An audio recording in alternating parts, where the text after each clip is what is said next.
Okay, good morning to everybody out there. We're here at Snookers, 10 a.m. in the morning. This is the earliest start for any tournament we've ever had here. We were able to do the draw on Wednesday night. All right, does anyone not have an opponent at the table? Rob Deal. Do you have an opponent? No. I think we're waiting on Bill Cody for table 10 and Norm Pinson's for table number 7. If anybody out there has their contact information, try to give them a call. Let them know they're on the clock. They have 8 minutes to report to the table. It's not a lot of time, but get the phone call out to them. Let them know. Norm Pinson's and Bill Cody we're waiting on.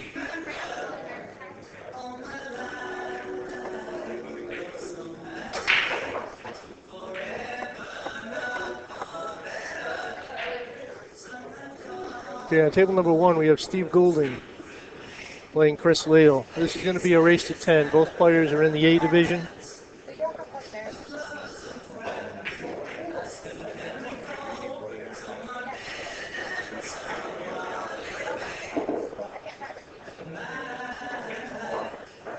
Okay, looks like I got to step away a second.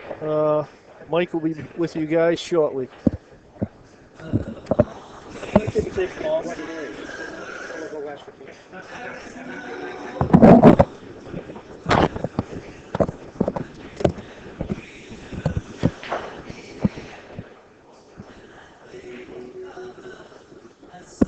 All right.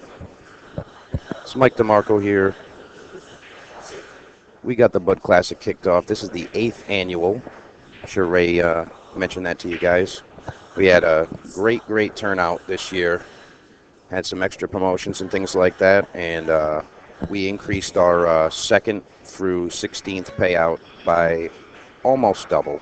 Last year's 2nd through 16th, we had about $4,000 in there. This year we were over 7,000, so that's a good sign for our game. Pool is definitely doing the right things in this area. So right now we got the owner of Snookers, Steve Goulding, playing against Chris Leal. This is an even race to 10. These guys are both very strong amateur shooters. Now, I wanted to mention something. Chris Leal is a very active shooter, and he competes quite often. Now, as far as Steve goes, he does not play as often as most of the players, but I'll tell you, he can get in there and just make something happen, and that's something he's always been able to do. So big ups to Steve there. Chris Leal is also multiple tournament champion. He's won quite a few events, so this should definitely be a good matchup here. So I'm pleased to say that Ray is back with us.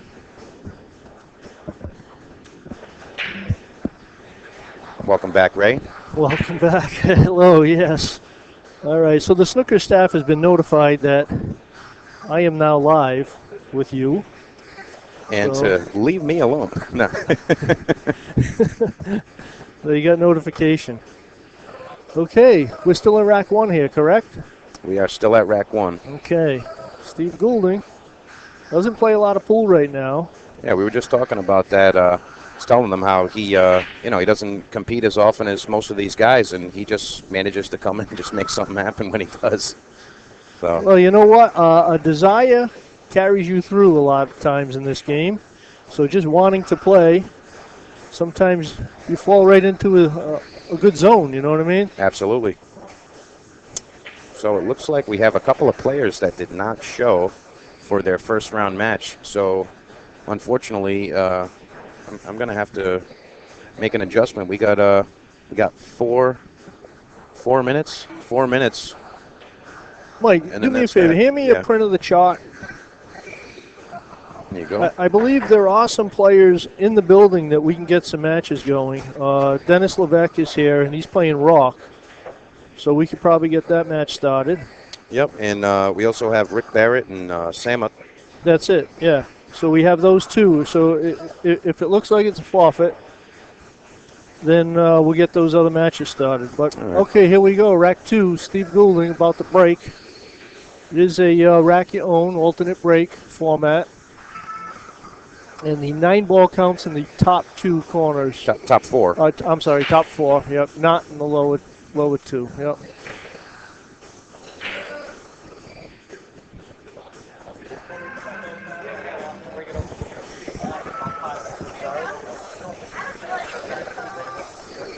Hey, this event here, it took us about 3 months to put this together. Qualifiers started about mid-June. We ran 7 qualifiers over the summer, each held on a Saturday, 3 divisions. You played within your own class, and we take the top 3 from each qualifier to make it to this final day here, final weekend.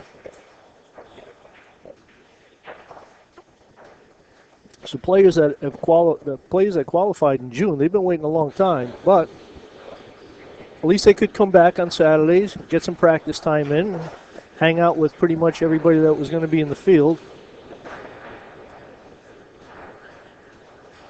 I mean, I got to say, Ray, I was just mentioning to the folks listening, we had a really great influx of players this year in participation, and I mean, we averaged right around 50 players a week. 50 buy-ins into the qualifiers, and it did. I'm really happy about that. We almost doubled what we the biggest previous, and I have to thank you because bringing you on board with all the promotion you do, the ship to cash, that it's kind of the wave of pool. Yeah. It looks like people are starting to catch on and realize that we got something good going on here. Yeah, this is how you do it now. And then also with the Wednesday night. Wednesday night's been picking up. We've been drawing close to 40 players on average a week. Yeah. And for the summertime, that is fantastic. I'm almost afraid to see the numbers we're going to stop pulling in the wintertime, Yeah, well, I'll tell you, normally I would say that would be something that we wouldn't be able to handle as far as, a weekly tournament that starts at night with, a 60-plus player field. But, with the format that we do with the ship to cash stuff, we're able to accommodate a full 64 field on a Wednesday night, and we can get that done. We can finish that. Right. Now we just brought back the break and run this week, and you did add one extra rule to that break and run, right? Yes. So when the player breaks, basically, if you break dry and you don't scratch, you get 1 ball's worth, but you can't continue to shoot. You got to make a ball to continue to shoot.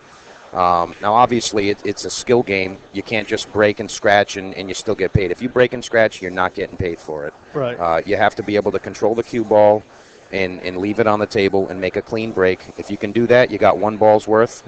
We cap that at $50. But you have to make a ball to continue to shoot, and that's going to generate some really good pots, and we're going to see a lot more players getting chosen each week. So we're definitely going to have some more participation.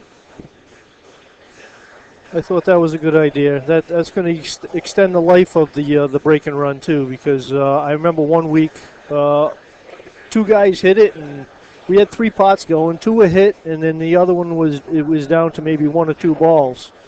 So. The players on Wednesday night are skilled. We get a pretty good field that comes here on Wednesday night. Absolutely. And they have the skill to get out. What table? 5. Oh, we have another no-show? Yeah. What table was that? 5. Who do we up at? Who was up on 5? That was Rich Farrell. Oh, Rich Farrell didn't show up. Okay. Yeah, I'm surprised at that. Okay, wow. We do have Steve Prout and Kevin Baccio. Yep. And they are going to replace there. If you'll excuse me for 1 minute, I'm going to put up the 3 replacement matches now.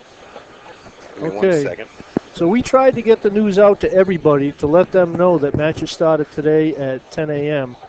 I don't know if they got the notification or they just couldn't make it, but we do have 3 forfeits on the day. Tim Perry, he advanced with a forfeit from, who was that forfeit? I'd have to look at the chart. I can't remember offhand. But Tim Perry did advance. Rob Deal advanced. And then this, the newest on table number 5. What table? Who advanced on table 5? Table 5 was Austin Roberts. Austin Roberts advanced? Yeah, table 5 we had Austin Roberts, and his opponent Rich Farrell did not show. What's that? No. Yeah, Austin Roberts, he was supposed to be playing Rich Farrell. Unfortunately, he didn't show. And then we also had Rob Deal, who was going to advance. He was waiting on Bill Cody. And then we also had Brad Dano, who's going to advance, who was waiting on Norm Pinsence. So those players are going to advance.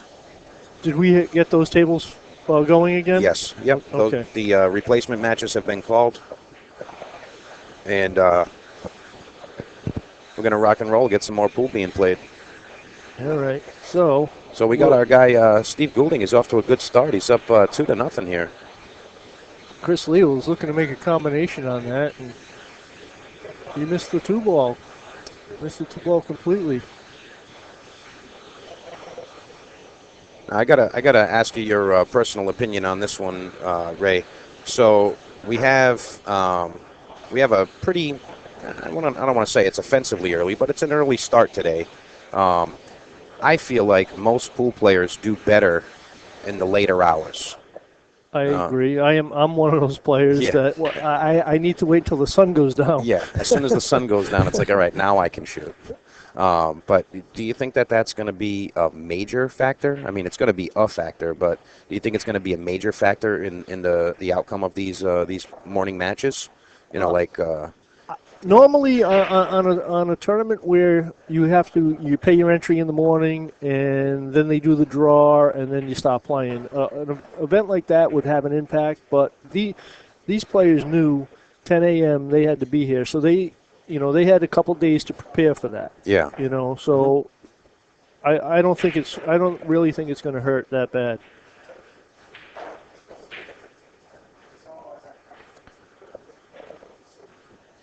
I say, sometimes when you see those uncharacteristic misses, and it's at an early hour, I'd like to say it's something to do with that, but you can never be too sure. On that one, he tried to force his cue ball down table to get position on the 6, so that's one thing you lose when you don't play a lot of pool. You touch on how you're moving the cue ball around the table. Those small usually adjustments. You can pocket a ball. That normally doesn't really change that much. But touch on that cue ball, getting it where you want it to go. Yeah, that's definitely something that you got to be somewhat active to hold on to those things.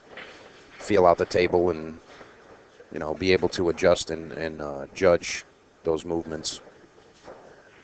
Tell you, though, with the low humidity outside, the tables have, the bounce on the tables have been reduced, I think. Yeah.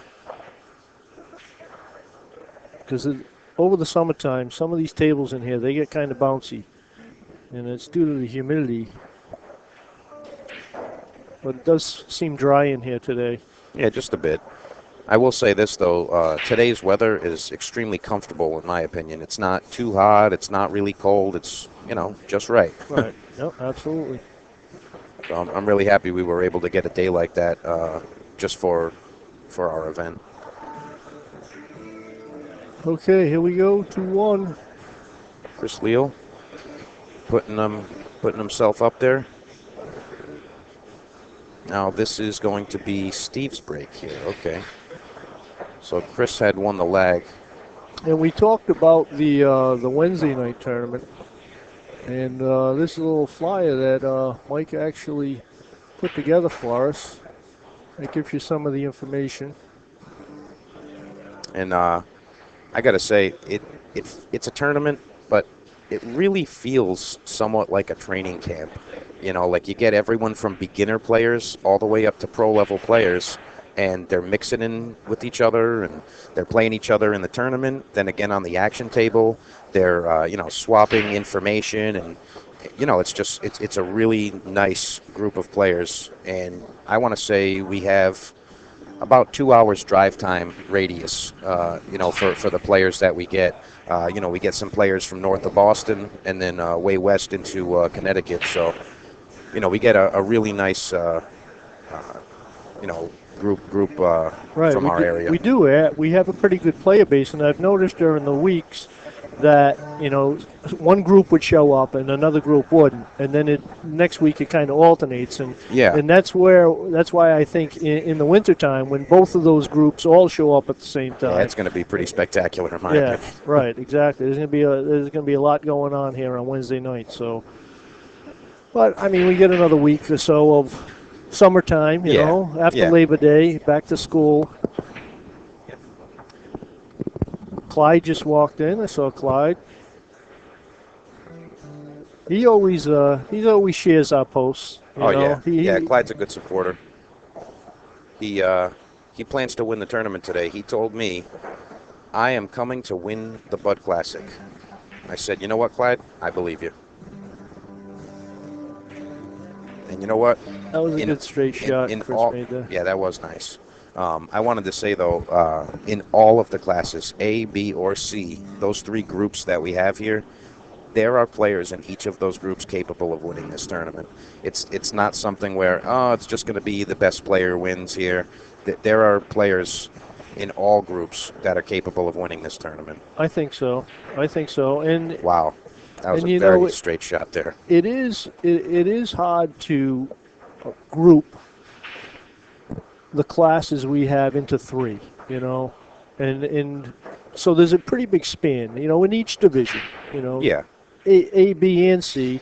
You have the low A's and then the higher A's, and there is a pretty good gap between them, but they're within that division, and it's just hard to put what we have into three groups. Yeah, and I also want to mention that the largest group is actually the C class, and I feel like there's sometimes some disagreement with players and where they're grouped and everything, but we don't have a D class in this event. And to be honest, I mean, when you go to that C class, you're getting everyone that's at the top of that group all the way down to the beginners. And if the beginners walk in the door and say, "Hey, I can't compete with these guys," I mean, the event just doesn't really harness that very beginner level player. This event in particular. But I will say that this is, with the three groups that we have, everyone is capable at their skill level. And I would love to see a C-class player win this event. So far, we've had A's and B's both win this. So, excuse me. Again, it's not always the best player or the highest ranked player that wins. It's, you got to play a little above your head to win. That's always a factor, in my opinion. You agree with me there? Absolutely, and you need a little bit of luck to go to your side, too, Yeah. I mean, you can't do without getting a roll or two here or there, Mm-hmm. Looks like Chris Leal's having trouble putting the balls up there. Don't get frustrated, Chris. Just relax.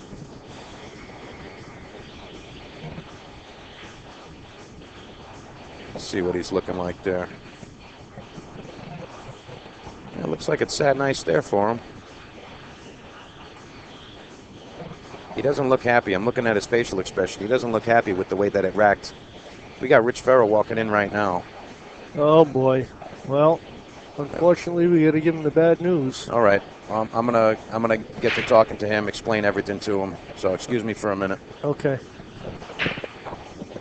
All right. Here we go. Chris chooses to break from the rail. Both didn't look like they were racked that well, but he did make a couple. What we've seen so far, he's pretty good on making the long straight shots. I believe that one ball does fit between the 7 and the 9. Then he's going to be trying to get shape on that 3 ball.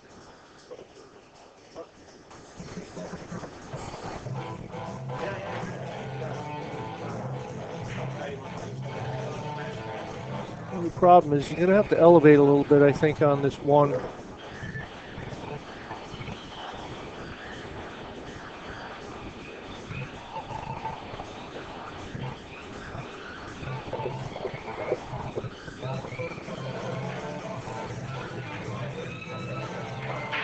Not sure if it goes through. It might go through.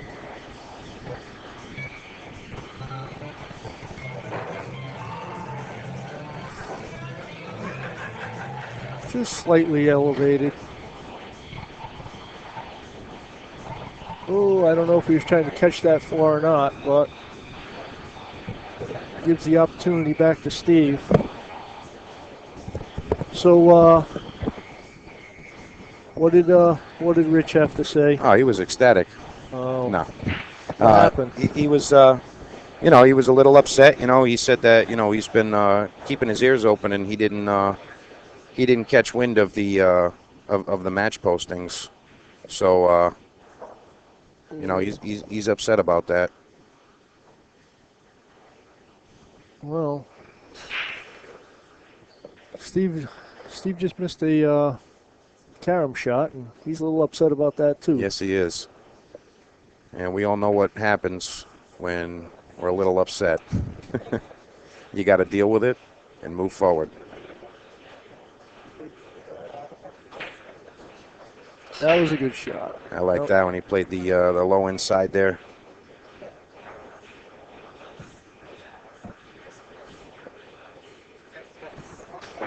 He's got a couple options. I really can't tell the angle that well if he could draw 2 rails around or if he's going to come off the back rail and straight down. Yeah, elected with the 2 rails. Wow, he caught that very, very tight there. I thought he'd come a little bit lower than that, but must have had a lot of spin on that ball.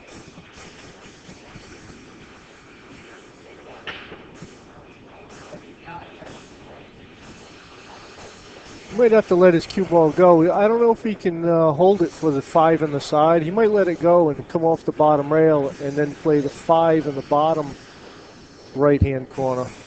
Yeah, just let the cue ball go up. He's looking at that now.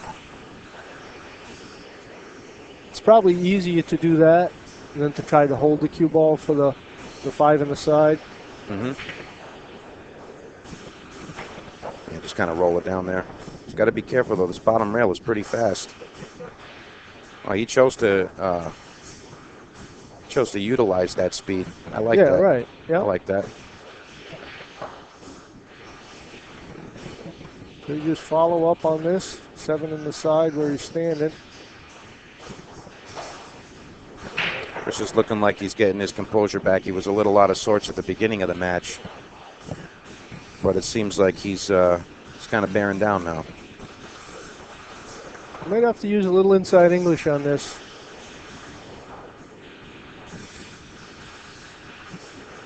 Sometimes that can be tricky. Oh, wow. I was really surprised that he forced it around like that. He's got some confidence early in this match. Well, coming down from 2-0 to 2-2, he's looking to take a lead here, so he wants to show a little something. He's just flinging that ball around like it's nobody's business. He's playing very confident.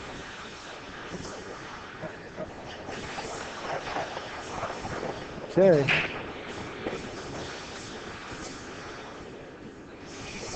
All right, 3-2, Chris Leal coming with the momentum.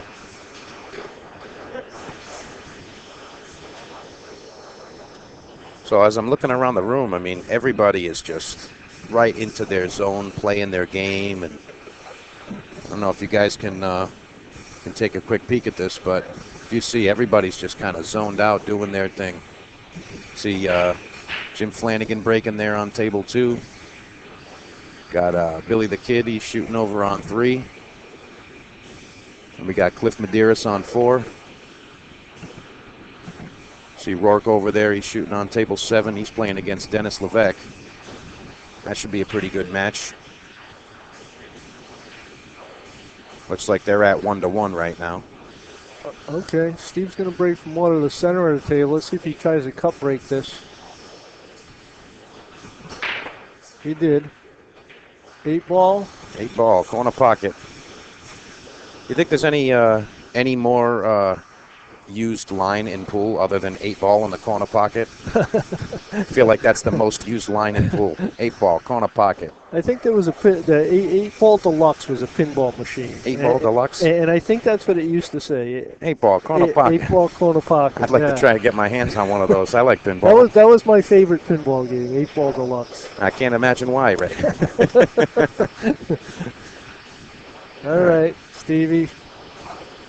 Now the 6 isn't really impeding hitting the ball. Not sure if he has enough to cut the ball in. It looks like he does. Yeah. I think he's looking for the two-way version of this. It's very tough to play this one two ways, but only because of the 7. If the 7 wasn't there, he'd be able to kind of come around and put the cue ball under the 9-2 over there, just in case. But He's stretching. And he just hangs it up. Did put the 6-ball in the mix over there. It's going to make it a little more difficult to get on that ball, but nonetheless, he did leave the ball up. He did leave it up, and not only that, with the cue ball on the rail like it is, and where that one ball is sitting, it makes tough position. Yeah, normally you'd think a ball in the pocket is an easy way to get position, but in this case, it would need to be out a little bit further for him to have more options, but yeah, he's looking like he's going to go rail first. I think. Yeah, off the back rail or the bottom rail where we're looking at right now. This is a very precise shot to make here. If he hits the 1 ball flat against that rail there, right into the jaw of the pocket there, he could go straight down and scratch. He's got to hit it just right. Well, plus, how far down is he going to go? Because the 2 ball is actually blocked. Okay, that's good. That's a good line. And he came a little bit close to his work, but nonetheless, he's there. I think somebody's going to be called to watch a hit. You think so? He's Possibility. He's aiming shooting away from it, so I think he's. Yeah. Especially when you got two verse players like these guys, they know what you're supposed to do and what you're not supposed to do. For those of you that aren't familiar with it, when the balls are close to each other but not frozen, if you shoot at them, there's really no way to avoid the double kiss there, and that would be a foul. And Chris managed to pull it out there, shooting away from the ball, just to avoid that double kiss. I'm not sure if they were frozen or not, but nonetheless, he pocketed the ball. He's got some decent shape on the 3 ball. Now he's going to contend with the 5 ball here, but if he can get on that 4 ball, I think it's off to the races. Ray, what do you think? Yeah, I don't know if he's going to try to go into it, go around the 5, or there's always the safe possibility. Yeah, I don't think he's going to go for a safe here. I think he has to shoot offense, and if he could get around, kind of pass from the left side of the 5 off the rail, straight into the 5. Okay. Well controlled there, considering he had to go into something there. With the back cut on this 4 ball, though, it's going to be hard to get shape on that 5. He's going to have to hit it with some extreme inside English. Really hold it. Yeah, see? And there it is. Jawed it up. Because he had to cut that really thin, and that was going to let the cue ball go a little bit. Now Steve's going to get another opportunity here to tie it up.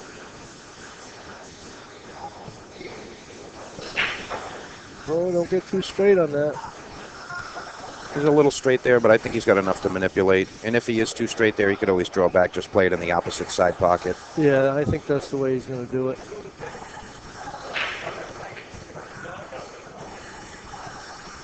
Oh, boy. Little overroll, but I think he's going to be okay. Just got to watch out for that carom scratch. Well, I think he's probably better off just maybe pocketing the ball and leaving himself long on the 7. If I was any bit uncomfortable with this, I'm rolling him on the 9 ball there. Defensive move? Yeah, I might try to play defense there. Oh, wow. Oh. Oh, he went with the 9 ball. Definitely left some distance there, but I see Chris it pocketing was this ball. it was close to being made. I don't know. I guess I would have had to take a look and see the angle I had to pocket that ball on the side compared to playing the combination.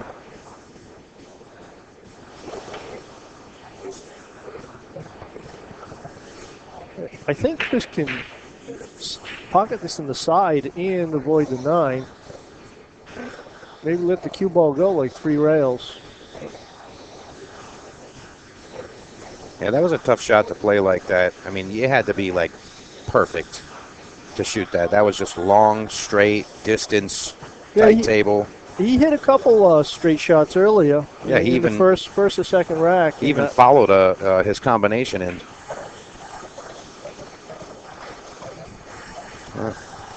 Looks like Steve's going to take this one. He's going to go zigzag here, Ray. Yep, I think way he's queuing up, I'm pretty sure. And very nice speed. He's going to come out nice on this 9. I like the way the rails are bouncing right now. Yeah. I can definitely notice because the humidity's lower, not getting as much spring out of it, which is nice. You know, you can control the cue ball a little bit easier that way. Most definitely. I'd like to give a shout out to Ray McNamara. Hey, Mr. Clyde Mata.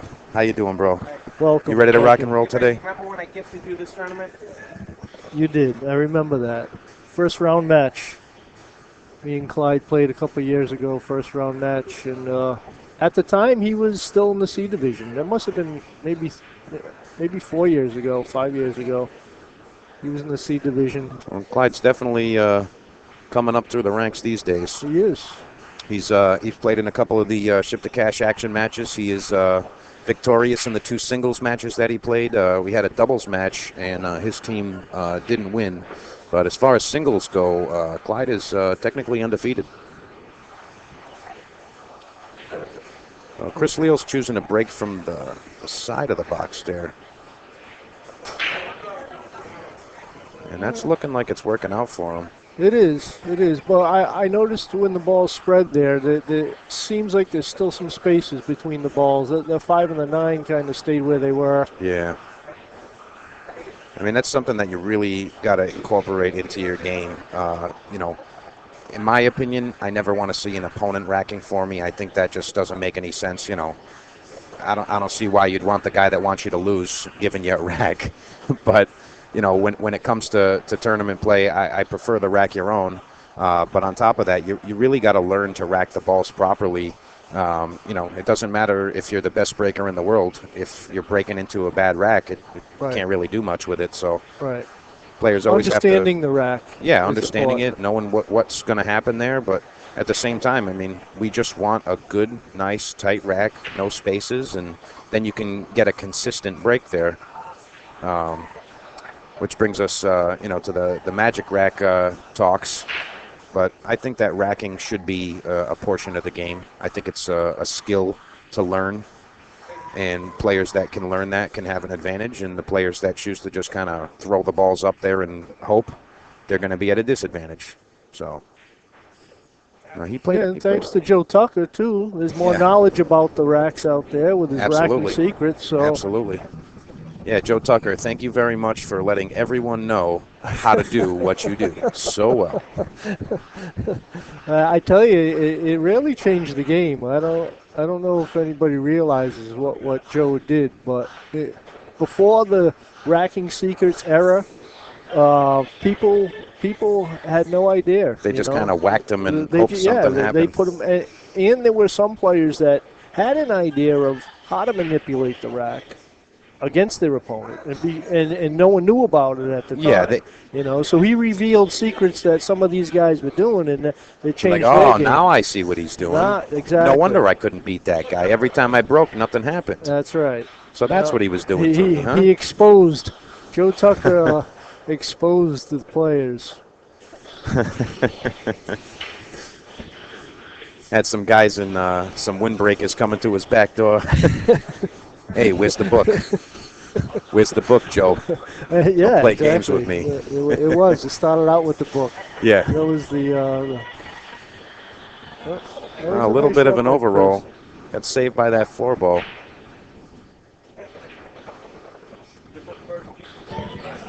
Looks like his only option here is a straight draw playing the 3-ball up table. You just don't want to be straight on that 3. You got to keep in mind you want to have an angle. I know it's a tough shot. He actually came out really good on that. He's got it right against the rail there, so he's got a little bit of an angle to slide over. Right. But I don't think he's going to get too particular with coming down the table. He's going to try to just kind of maintain his distance with the 4 and come straight over. Yeah. He might be playing look to play the 5 in the side pocket. Yeah, I think that's right. With the fast rails, he might be he might opt to roll the ball a little bit. He might be in a little bit of a predicament to hold it, like we saw on that 4-ball before when he tried to play with the inside, trying to hold it on that bottom rail. Sometimes that can be difficult on this table, but he is hitting them good. Yeah, he is. He's stroking through the ball. This is one of our tighter tables here at Snookers. So fire the ball in like that. You got to have a lot of confidence. Absolutely. But yeah, you're right. Now he's left himself. And this is why you didn't want to be straight on that 3-ball. And he knows it. You can see his body language. He knows it. Right. He knows he's in a little predicament here. And that 6-ball is blocking him from going around the table. Looks like he's going to try to bank it for a 2-way shot here. No, he just rolled it. That was nice. Excuse me for a sec. I got to watch a hit. Okay, Mike. Well, Chris has an option here of maybe rolling the cue ball onto the 9 and just shooting the 5 to the side rail. That's an option. May try to cut the 5 in and carry him off the 9 for position on the 6.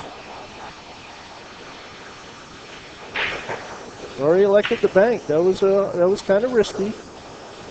But if you make it, you're rewarded great on it. Although he would have had a tough shot on that 6. How'd that go, Mike? Oh, it was a good hit. Good hit. It was a good hit.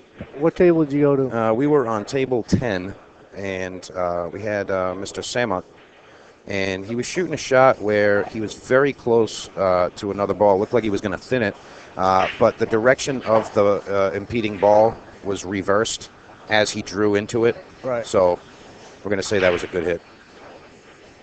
Yeah, watching how the balls react sometimes tells you whether or not it was a good hit or not. It's because the ball. I mean, in some instances, it's a really close hit to see with the naked eye. Yeah, I mean, sometimes you get a guy that says, "Hey, can you watch this hit?" and he blasts into it break speed to split the balls, and you're like, "You really want me to make a call here? Are you kidding? Like, what do you want me to say? Just take a guess? I'll flip a coin. What do you want me to do?" I tell you what. Just maybe over the last 6 months, someone showed me on the phone you can actually record and play back and slow it down. I have an Android, so I can only do half speed, but I know some other phones now. Yeah, a lot of the iPhones, they have that, but there is a couple of apps that are Android friendly, and they're actually training aids for either baseball or golf, and it's where you have to pick apart the player's swing. Oh, I see, yeah. And it takes the shots frame by frame and picks it apart so you can actually stop it and say, okay, right here is where you start to bend your hip in the wrong direction, or your arm starts to bend in, and you can really analyze the person's stroke on whatever game that is. But a lot of pool players are definitely using that these days, just to watch a hit. To watch a hit, yeah. No, and it makes sense. That's a big thing, yeah, absolutely. I think I got a question coming my way right now. Yeah, I see 2 players walking this way. All right, so Chris Leal here is left with a long shot again. He's about 50-50 now on these type of shots.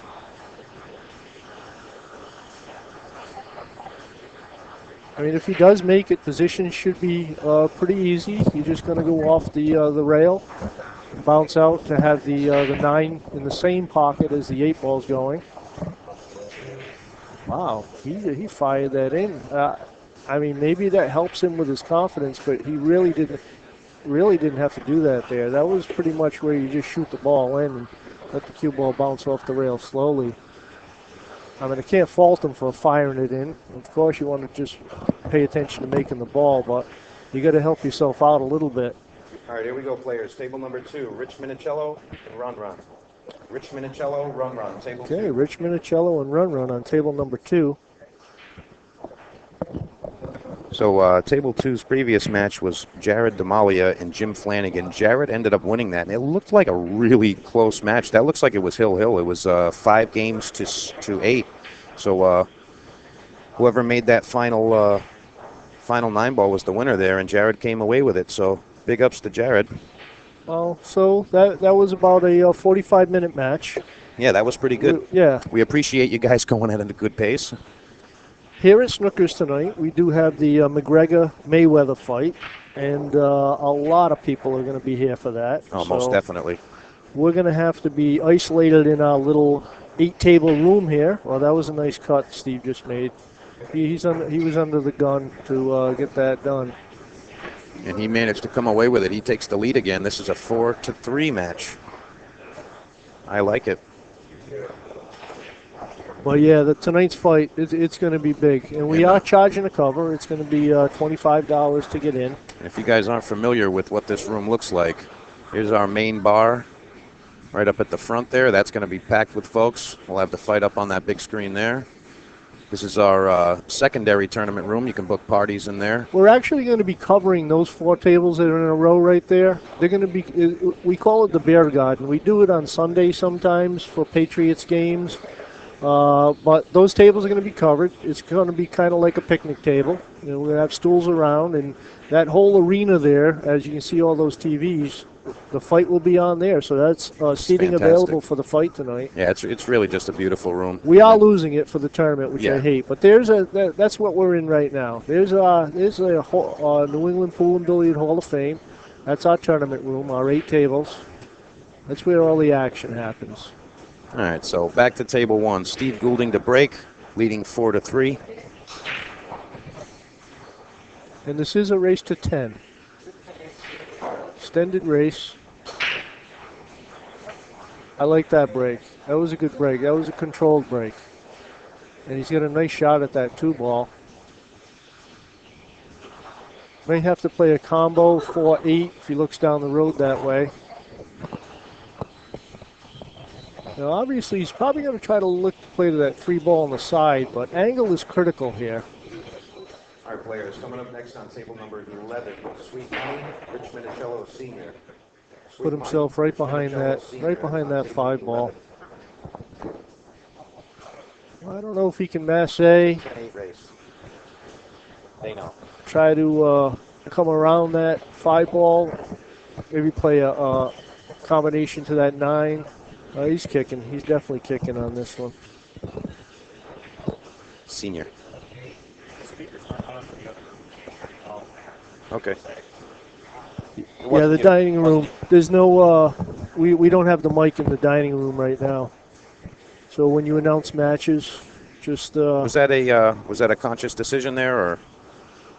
Is that just an oversight? I mean, I can adjust that. Yeah, easily. we can put it on right now. All right. I'm going to do that just to make sure everybody can hear everything. I know it's outside and in the tournament rooms, but yeah, just the dining make sure room we give everybody didn't have, the best shot. Sure, that's a good idea. You can do that. Okay, Chris Leal, he does have a shot to put that 3-ball in the corner pocket, but his cue ball will end up going up table. So he may elect to play a little defense here. And that's what he's looking to do.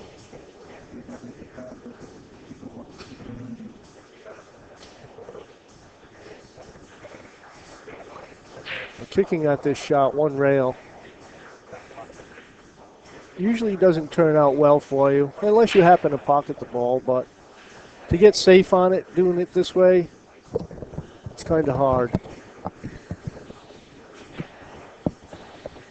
And not much was going to go right, even making the hit with that.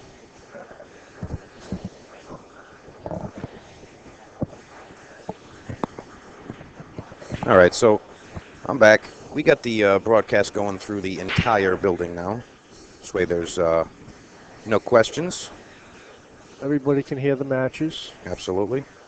All right. Oh, Chris elected to play the combination on that. I thought maybe he would let his cue ball come across and just shoot the 4 ball in the right bottom pocket. Be careful what that 4-ball is going to do after he shoots it. Right, and that's why I kind of didn't like playing the combination, because you had to control that extra ball. Oh, he is back cutting this just a hair. Yeah, I think he's going to try to go over there in our top side pocket right now, looking at the screen the way it is. And Yeah, he's going to try to hold it underneath the 6-ball, you think? Yeah, I think. Yeah, that seems like the safest way to do it. Yeah. And of course, we always look for the highest percentage way to do something, so.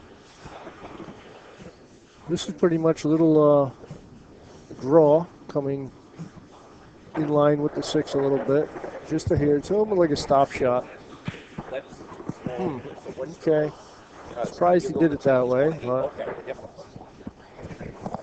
he ended up getting okay on it. If he had a slight angle down table, he would have had to do a little bit more than what he's doing now. But well executed. yeah, he's got to pay attention to his angles, though, because he's kind of straight on the 7 here. I mean, it's not like he can't do it, but he could have made it a lot easier for himself here. I feel like he's not going to get too fancy. He's just going to pocket it, snip into the rail, and just roll the 9, and he's going to accept the distance. There he is. I feel much more comfortable playing a closer 9 ball. Yeah, I'd have to agree there, Ray. Yeah. Yeah, I've seen some funny things happen with the long 9 balls, especially on a fast table. You know, the guy shoots it, and he comes across like that, pow, right in the corner pocket with the cue ball. Puts his head in his hands and says, oh, man, what did I do? What did I do? Very confident with that forced stroke that he has, you know? And, you know, it's very impressive, really impressive, just because he's playing with a regular shaft. There's no low deflection, no high, high cost, whatever. He's just playing with a regular stick, thin shaft. And it's just amazing. He actually told me that he prefers those things strictly because he wants to, he wants to get that bow of the stick to kind of project the ball through. So that's very impressive. He was playing with a Mucci at one time. Is that what he has? Do you know? I think so. I think that's what it is. All right, players. Next up on table 15, Dan Tankerley, 5K. Dan Tankerley, 5K, table 15. So you're looking out there, table 3, Billy the Kid's in a war. It's 5-5, him and Yam. Well, Yami's going to 8, and he's going to 10, so yeah. Billy's going to have to bear down here. Unless the games are already put up on the wire. That's also a definite possibility. In that case, it would be 3 games to 5. It would be a 3-5 as far as the games go, but as far as the race goes, they both need 5, according to that wire.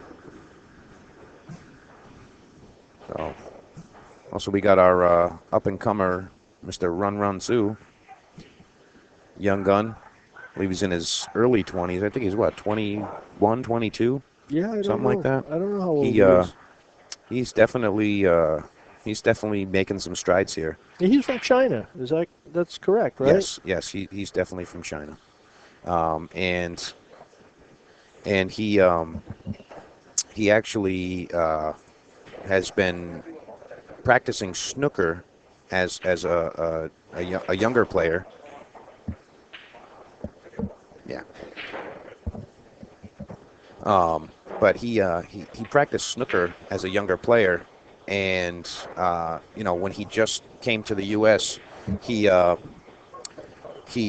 started getting into 8-ball. Believe it or not, he didn't get turned into 9-ball until quite recently. He's like, I don't really understand the 9-ball. What's up with the 9-ball thing? I know 8-ball, and he's liking the rotation games, 9-ball, 10-ball, all that. But he's got a pretty good future, I think. I think Run Run's going to do pretty well. When he first came into the room, I noticed how well he pocketed the ball. He definitely had that down, and that probably came from playing snooker.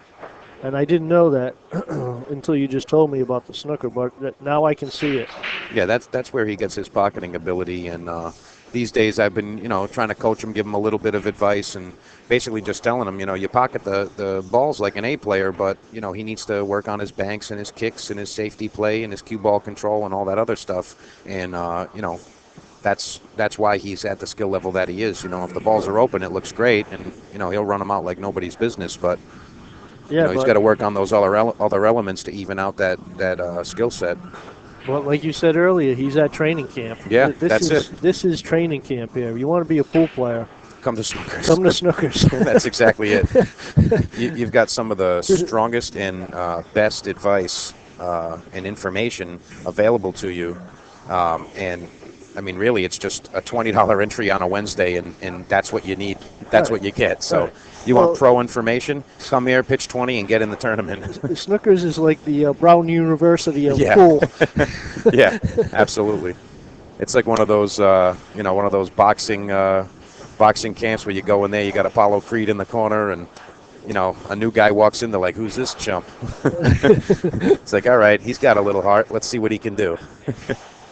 But no, I'm only joking. We embrace everyone that walks through the door. If they're looking to play pool, we embrace them, and we try to get them to the highest level that they can be, and as high as they want to get, that's how far you can get here. So. And a lot of the top players aren't afraid to help you out. You ask them a question. Generally, they're going to give you the straight answer, and help you out. Wow, that was well executed, but that pocket just didn't want to hear it. Did not want to hear it. But yeah, I mean, I give the players the advice, hey, you play a top player, you play one of our pros or something like that, don't just go out there and, not try and lose and then say, all right, I can't beat that guy and that's what I learned. It's like, no, well, you got to ask them questions. Hey, after the match is over, of course, you want to be respectful. After the match, you say, hey, remember I played that 6-ball like this. What should I have done? Or, hey, when you did this, I didn't understand how the cue ball reacted that way. What did you do? And you ask them the questions. They will absolutely tell you. They'll tell you the good information. And sometimes I've even seen, like beginners jump in the tournament, and I've seen Nelson giving them timeouts while they're playing against them in the tournament, believe it or not. Right. I mean, those are just things that you can't really put a price on, but we can for $20. Yeah, exactly. You and a lot of players say, well, it's a race to 3, I have to play even, but what you're getting out of that is a lesson, Absolutely. Tournament starts at 6:30. Even if you stay in till 9th, is a 3-hour lesson for $20. Yeah, you're not kidding. I mean, even just watching pool. I mean, you can watch it on YouTube and things like that, or whatever source you have. But watching a match and seeing a match in person is very, very different.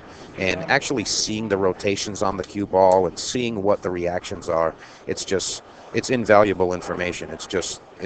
It's great to see, and that's what you see on a Wednesday. And I'll tell you, the players that show up more often are the players that get better and they progress, and there's really nothing else to say about it. Yeah, those are the players that get better. Yep. Now this rack right here, Steve made a great 2-ball shot and then ended up missing the 5-ball. And then Chris pocketed the 5, but he almost scratched on the side and left himself long on this 6-ball. He's going to come a little bit too high. He's not going to like it, but he's safe enough where he's going to be able to pocket this ball. How do you see him playing this, Ray? See him going zigzag? Because 2 rails across above the side pocket, or you think he's going to end up going below the side pocket there? No, stay above. And from what I've seen so far, he has this stroke. This is his comfort to make the ball. So he's going to try to end up about a diamond's width above the side pocket. There it is. Yep, right there. Right about there. Very nicely executed, Chris Leal. Does Chris have a nickname? I know they used to call him Keystone. Is that his thing? That's the only. I'm pretty sure that's the only nickname I've heard for him. All right, Chris going up 5-4. We got a little dogfight here, Ray. We got a dogfight, 5-4.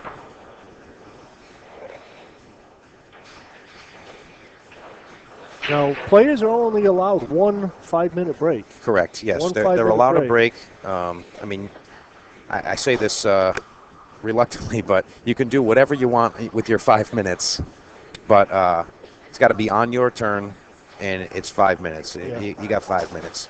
It's a lot of matches to play, and we want to make sure that everybody has a fair shot to compete, and those are the rules that we've dictated to the room. But everybody understands those things, and they've embraced these updates. I don't want to call them really changes, but they're updates. Once again, Steve's going to try to cup break. He let his cue ball cross the line. Usually when you break from the left-hand side, you want to keep your cue ball to the left-hand side, but it crossed over to the right on that. That's why he didn't pocket a ball.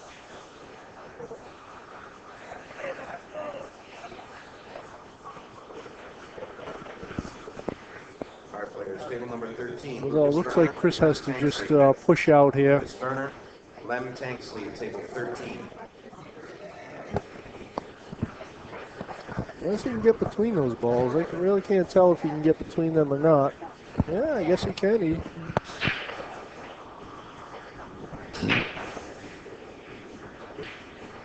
Oh, he had the pocket open. I wonder where this one's going to end up.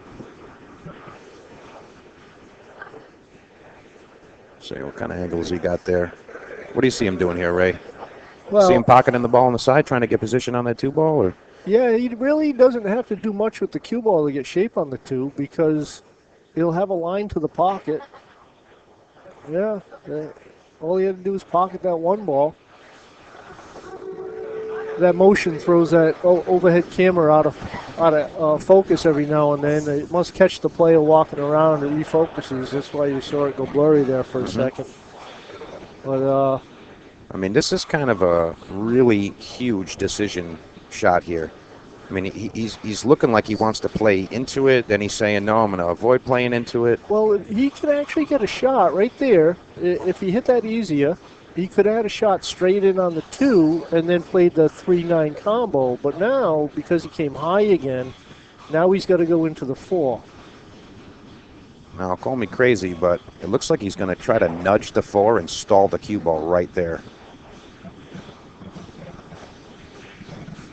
And that was not the outcome. Yeah. So he overhit that 1 ball a little too much. I don't think he actually looked to see if he could make that 2 ball straight, and he could have if his cue ball stayed low enough. He could have made the 2 straight in without hitting the 4, but it looks like he's got a piece of it on top there. Probably playing a little safety, just roll it up. Steve might be able to catch the top of that 3. That's going to be a close one, I'll tell you. It's definitely going to be a close one to call.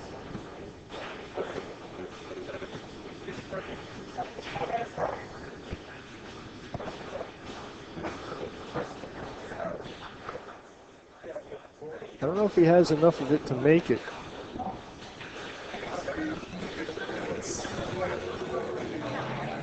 He was trying to get behind the 6 and the 7 there, but he's definitely left some distance, though. Yeah, I think had he cut that 3 ball thinner,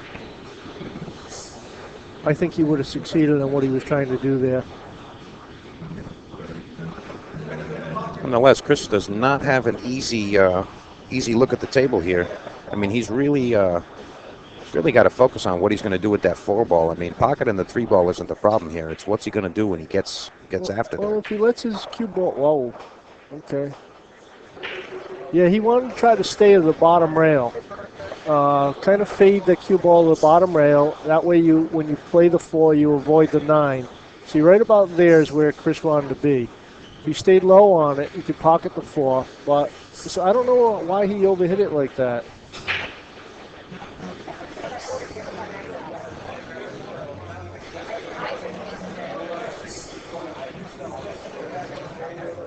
I'll tell you, we definitely got a nice group of players here. There is just everybody that you could imagine in this room right now. They are loving it.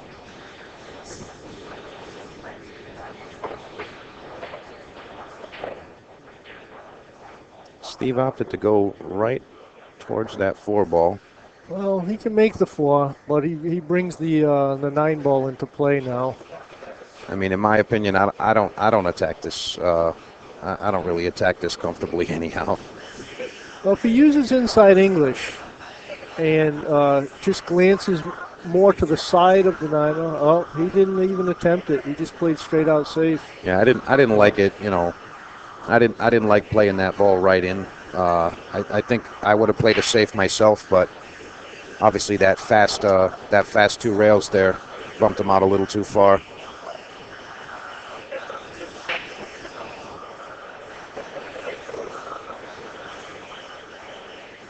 Oh, I'm surprised Chris looked at it as though he's going to let his cue ball follow up, where if you just, I mean, it's a hard shot, but you want to jack up a little bit here and just draw the cue ball. That could always be just a preference there, Ray. Like, if he's more comfortable playing this type of shot with a high cue ball versus a lower cue ball, he might just be comfortable taking the the guarantee for him, his higher percentage way of making this ball, Exactly. and just accepting the distance there. But no, he's jacking up. He's going to be playing at bottom, like you were saying. Yeah, you have to do that. And a lot of players, if you're playing in a tournament and you decide to go leaving yourself long on that, then you need to practice how to jack up and draw a little bit.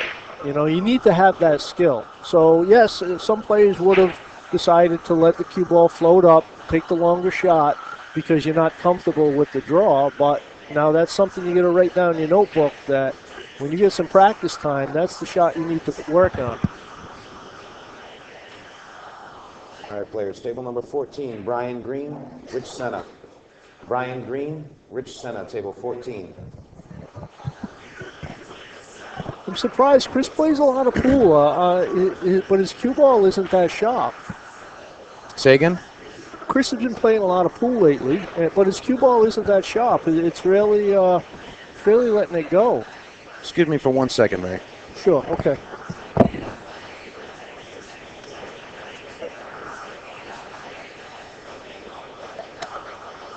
I don't know if we can see this in the side pocket. He's waiting for Jeremy Perry over on table number 8 to shoot a shot. That's what the holdup is here. Jeremy's shooting a 9 ball. And it's froze to the rail, so I think he might be playing safe. You guys can't see it right now, but he did. He cut it thin, put his cue ball up table.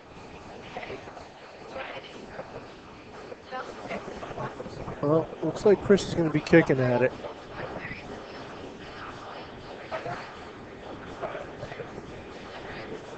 He's going to double that length right there.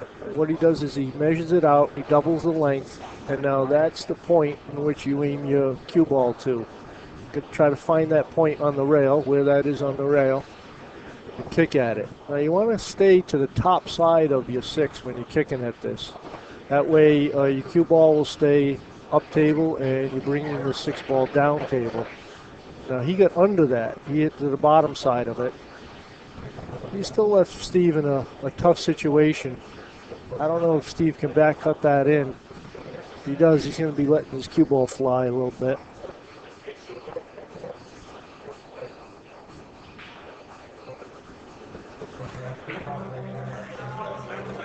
Just elects to play safe.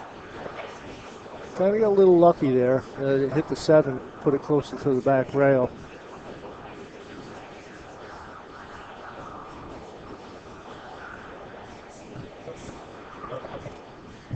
Chris's option here is either cut it in or play a safety himself. Maybe putting the 6 ball on the right rail, keeping the cue ball to the left rail, kind of side to side. Another option is maybe bring the 6 ball down table straight to the 9, letting your cue ball cross the 6. Only thing doing that, you might leave your 6 ball right on the 9 to where it make an easy carom, so you got to watch out for that.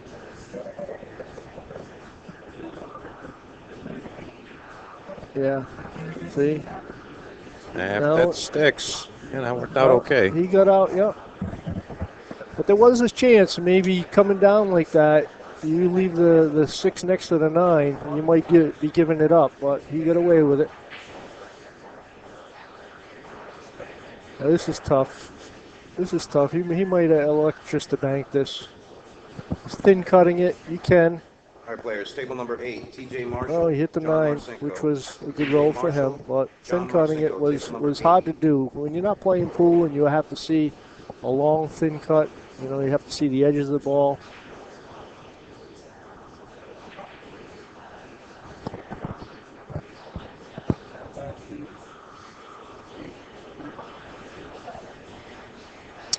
So what do you see happening here, Ray? Well, he may put the 6 on the left side rail, let the cue ball fade to the right side rail, using a little bit of spin. Or you could elect to do what he did before, where your cue ball crosses the 6 and then you bank the 6 back down table. But he tried to go behind the 9 ball to completely eclipse that, but he did, yeah. Came a little bit short there, and Steve is going to be able to pocket this on the side. He's going to have to play a little bit of inside high, I believe. Try to come and shoot the 7 ball on the same side of the table.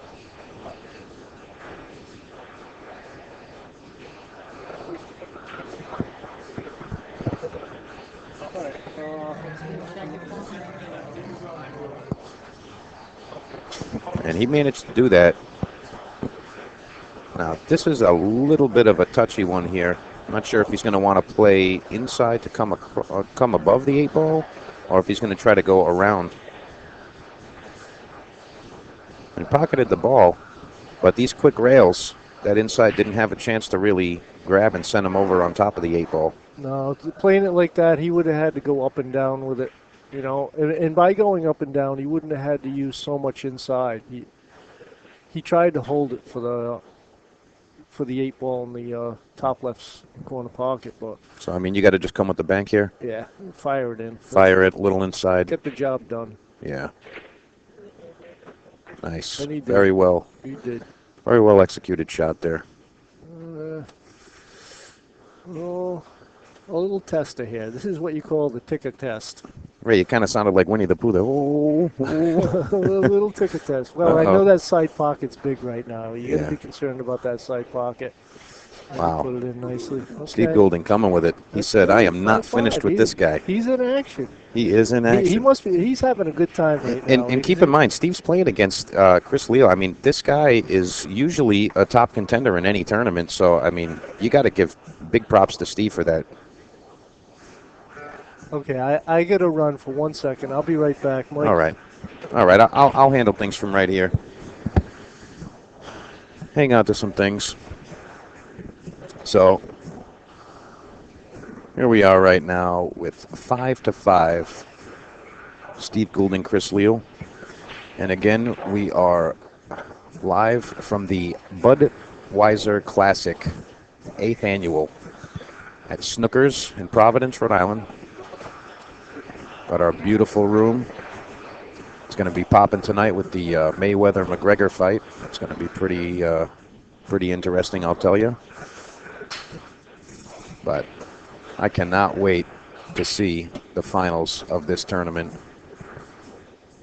I'm just so anxious to see who makes it through the field and gets there. So, very anxious to see that. And I believe that was the first time Chris has broken dry. And I'm going to directly say that was a direct result of the racking. You got to have a consistent rack to get a consistent break. He looks like he's hitting it from the same spot with the same stroke, but if that rack is not situated the same way, not going to get the same result. So, all right. It looks like this is going to be one of those tables where you play a little cat and mouse at the beginning, and eventually somebody's going to get the open shot here. I mean, the 1 ball is pocketable, but I don't think he likes that. There's a chance he's going to drift into that 2 ball. He might elect to just roll the 1 ball down, play safe or something like that, drop the cue ball behind the 2. and see whatever he's comfortable with. A lot of the shots, you know, we always say that we want to go with the highest percentage, but it also has to be bounced off of the preference and your comfort. So your preference and your comfort is definitely going to be a factor in which shot you choose to take. So we always say that there, you know, people say, oh, there's a right shot and a wrong shot. Well, that's not always the case. There's always a higher percentage shot. However,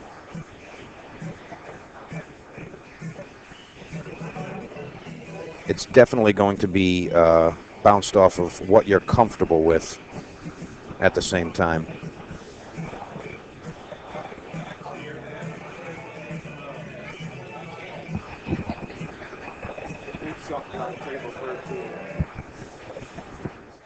All right, table number 3, Dave Soul, John Ferreira. Dave Soul, John Ferreira, that's on table 3.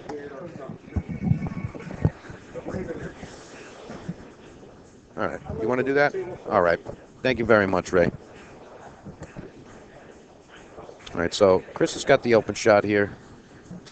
I'm not really sure how he's going to get over to that floor ball. He's going to try to go above, try to play it in the side. I have a couple of things to attend to here. I'm going to wait for Ray to return, and then we're going to get that taken care of. We got players coming in left and right.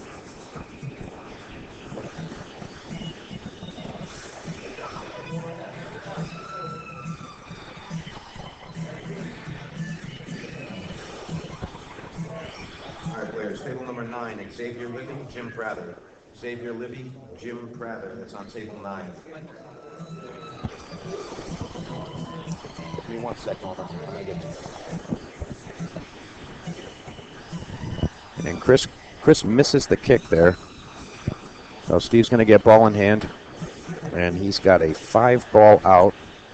5, 6, 7, 8, 9. He's going to try to play a comfortable shot on the side there.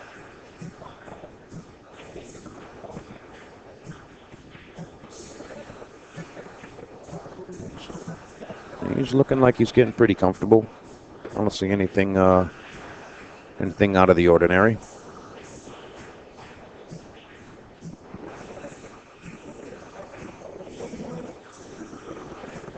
Depending on how he feels comfortable hitting this, I think he's going to try to play this 2 rails and play the 8-ball into the side pocket, let the ball roll.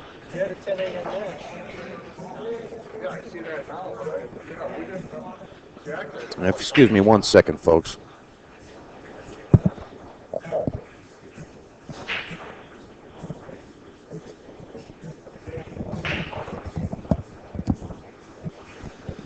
Okay, I'm back. I had to make a call at table 13. What was the ruling there? Well, unfortunately, the shot had already been made, and they wanted me to make a ruling on it. After it happened? After it happened. So did you grab your crystal ball and tell them what happened? Yeah, I told them the shot goes to the shooter at this point. Yeah. Because you can't make a call on a hit that's already happened. Yeah, totally agree there. Totally agree there. Steve Goulding. Coming with it. Steve Goulding, there he is. Takes another one. 6-5, 6-5.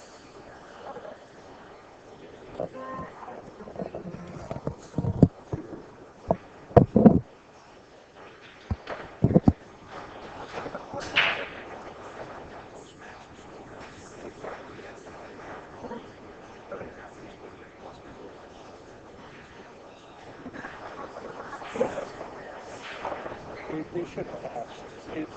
They should ask.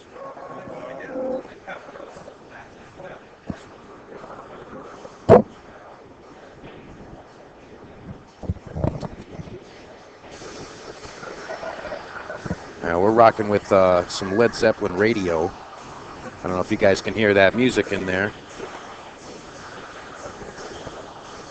Yeah, Steve's been breaking from the same spot. And last time he tried to cut break, but his cue ball slid off the other side. Now the cue ball should stay on the same side of the table as There it is. That's a better cup break. But You know, he didn't pocket a ball there. I got to say here, Chris has broken dry once, I believe, and Steve's had a few dry breaks, and I feel as though, yeah, maybe, that's your comfort break or whatever, but you have to look at your opponent and see what they're doing and take your notes there. It's like, hey, well, if my opponent's making a ball most of the time and get in position, you kind of got to look at that and say, hey, maybe I should try that. But then again, you might want to just stick with what you're doing and just make that happen. Just go with what you're doing. So as some of the first round matches end, who do we have for winners we can announce right now? We have Jared Demalia, Peter Kramer, C.J. Farnham, Ed Dirk, Rob Deal, Tim Perry, Matt Resendiz, Billy the Kid, Rob Rogan, Brad Dano, Al McGuane, Kevin Brule, and Paul Rhoda. Well, they are all winners.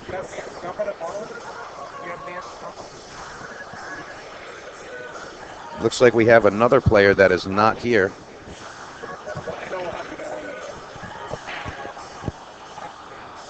It looks like we're waiting on Van Sy.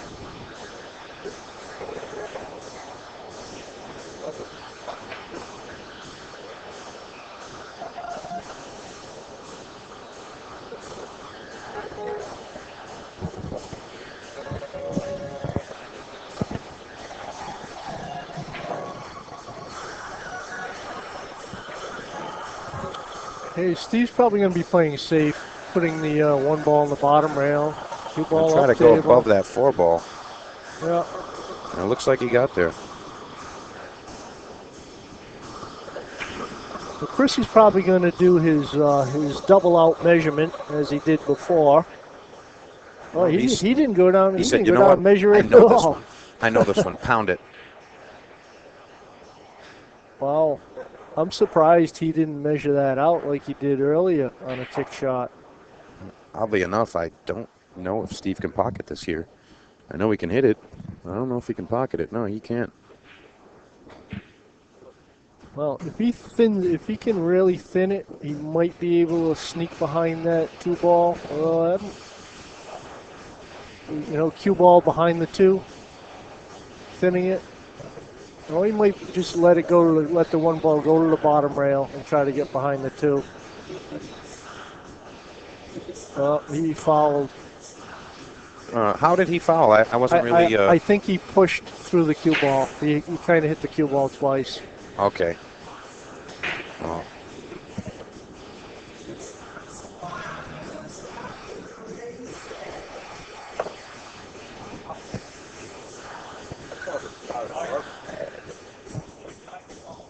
As soon as this match is over, we can talk. As soon as this is good. All right. We have another winner, Charlie Garabedian over Arthur Labrasser. So there's another one right there.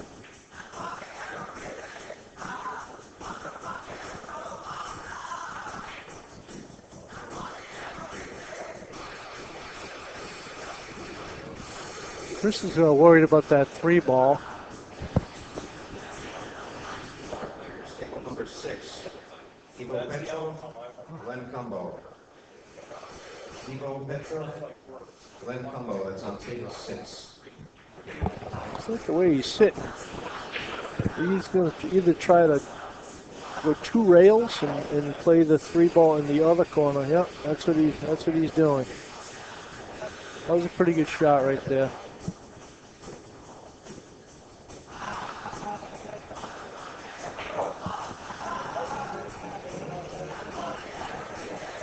Just bounce off that back rail, out to the middle of the table.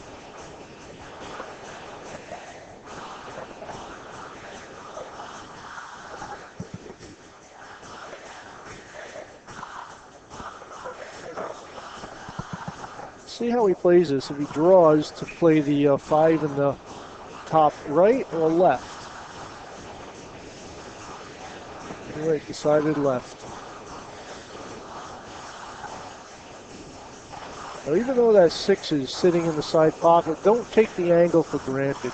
I'm glad to see him walk over and take a peek at that. A lot of players will just shoot the 5 in, accept what you get on the 6. And when you get on your 6, you figure out that you could have tweaked that angle a little bit better. And he came out okay there. He's just going to play this, he's going to kind of chunk the 6 ball on the side.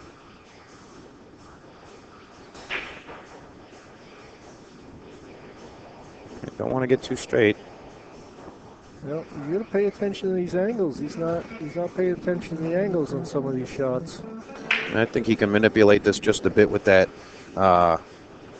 extra deflection shaft that he's got there, but straight draw. He's got to go straight draw now. You know, not for nothing.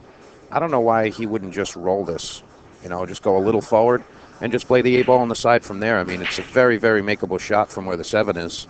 Yeah, but the only problem with that is you then you're play worried some about speed about scratch, you know, to avoid the scratch and all. Right. Yeah. I mean, it's an extra thing where you really didn't have to do. You almost want a stop shot on that 6. I mean, on the 8 ball.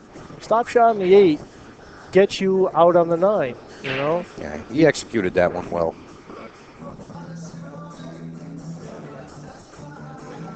He's going to come down the table just a little bit, and we're going to play the 9 ball in the other corner. Even with that slight angle, he's still worried about holding it. And that's why you really got to pay attention when you're coming down the last couple of balls that your angles stay sharp. See, he did more there than he had to, although he did execute it. You know, maybe that was his comfort zone to make and pocket that 8 ball, and now he's looking at the 9 ball a little off angle, but not something I don't see him being able to handle. All right, nicely done. We got a 6-6 match here. Very, very tight one. Very tight.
Okay, so Chris did make a ball on the break here.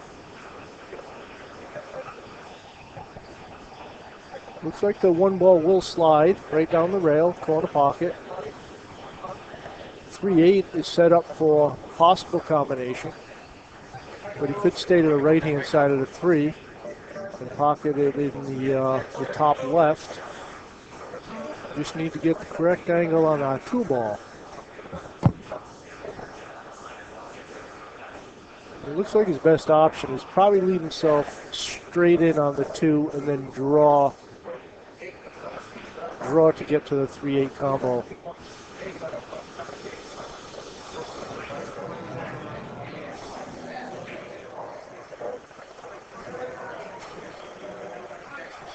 He had the position on the 2 pretty much where he wanted to be. Steve may just elect to play safe here. Put the 1 ball on the top end rail. Use the 3-8 as a blocker.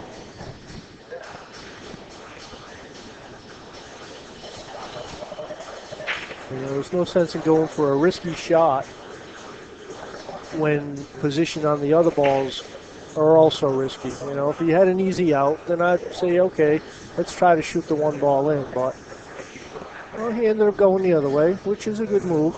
Blocking the, limiting the angles of your cue ball is actually a better way to go about it. Put your cue ball in trouble. Chris is electing the two-rail kick.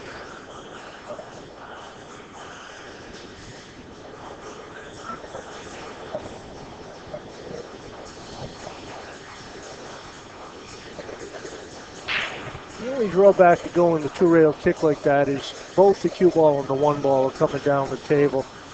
If Chris elected to actually kick off the side left rail, he had a chance of splitting the balls, one staying up table, one going down table. I think Steve might try to just cut underneath the ball, use the 9 as a blocker.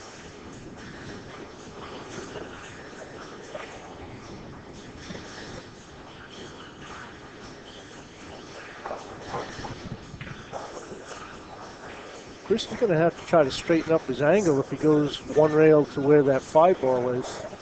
He's going to have to use a little bit of spin. He did. That was a good shot.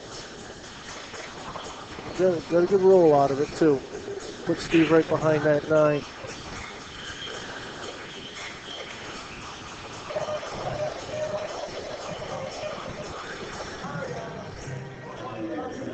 Steve's looking to go around the 3 and the 8, almost like a two-rail kick.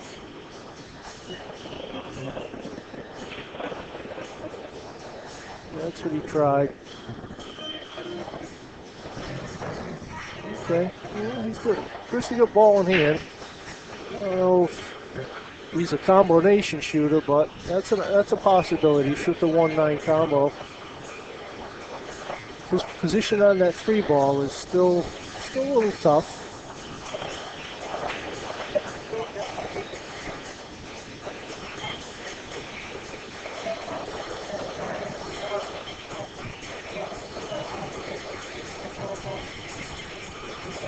I guess going with the combination is the way he has to go here. Take a peek at the angle, see where he wants his cue ball. Pretty much just want to stay like mid-table with the cue ball on this.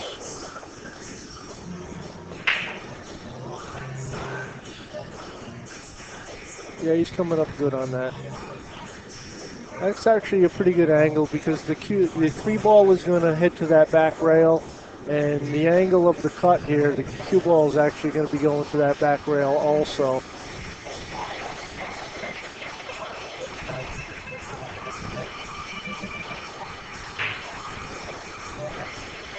May even have to look to play the 3 ball off the back rail a little bit. Make sure it bounces out.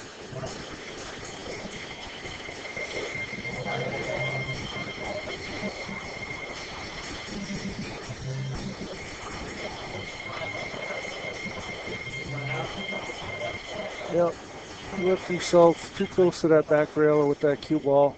I mean, he could cut that 3 ball down table. Or maybe 1 rail to 3 to the back rail.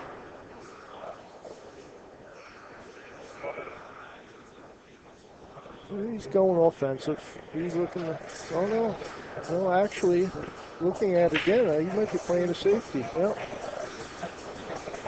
Use the 9. That was a good shot. He's fortunate that he did have the 9 ball there.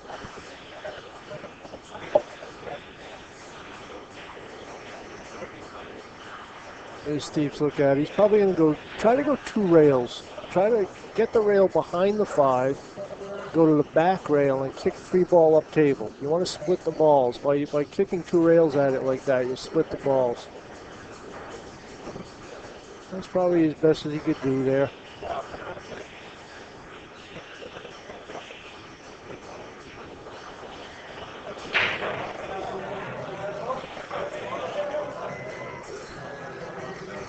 Ready? I think Evo's not here. Okay, folks, I'll be back in a minute. I got to check on a match. Oh, looks like Mike DeMarco took care of that. Chris missed that one.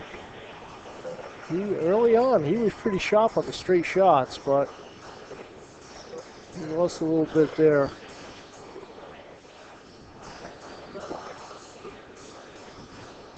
Steve has a very, very thin, small pocket there. Very small pocket. I don't know if he's looking to play safe or he's looking for a carom. He went right at that shot. He could have actually looked to maybe stick this cue ball behind the 5 if he was going to play safety. Okay, looks like we're on a player break right now. Take a look at the rest of the room for a second. Okay, so we're in player timeout. So I'm going to take a 2-minute break myself.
Okay, players, well, I'm back.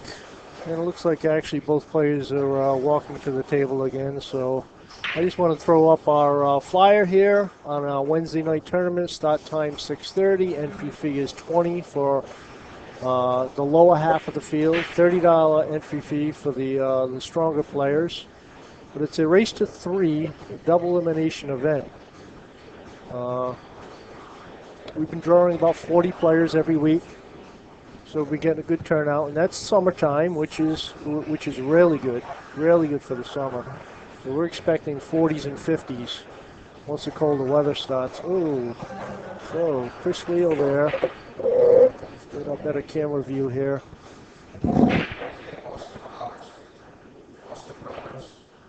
Chris Leal let his cue ball go a little bit. He was lucky he didn't scratch, but the only problem with this shot now is getting shape on the 6 ball. And he may try some inside English on this. From what I hear, he doesn't have a low deflection shaft, and the way he's going to attack it with inside English, he's really going to make the aim adjustment on that. Or he may let his cue ball go if he uses right-hand spin, bottom rail, side rail, and then out. But he'll be leaving himself long on the 6. And then he's going to use inside English again to get to the 7. So that's a tough way to go. Unless you just roll this one up, just let it roll. But from what I've seen, he's not comfortable rolling the ball. He'd prefer to shoot through. Okay, he did use inside English. A little bit inside English and let the cue ball go around. Well, like I said, by going up table like that, you got to use inside English again here.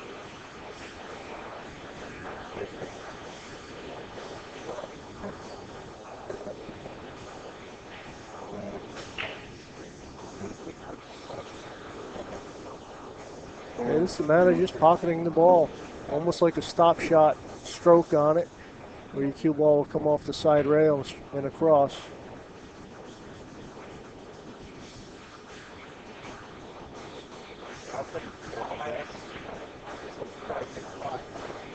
And as we've seen, that's how he likes to stroke the ball.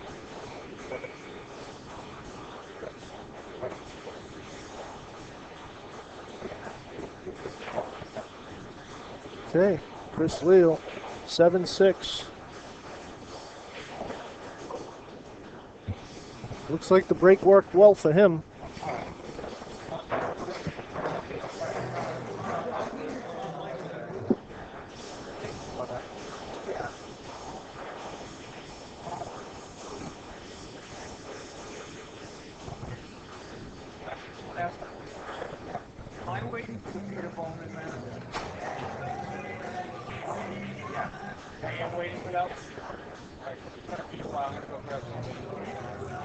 Okay, Steve's break. We've seen that he likes the cut break. Comes about 8 to 10 inches off the left side of the spot. Cut break. He's hoping to make the 7 in the corner pocket. And the 7 stayed high, but he ended up kicking the 4 in. And if the 2 stays up there, that'll help him out. And it did. Now he's got an option here. He could hit the right side of the 1 ball, carom the 2 in, and play shape for the 1 ball on the side. He'd be shooting the 1 ball in the left side pocket. Just kind of roll up. It's kind of a touchy hit here.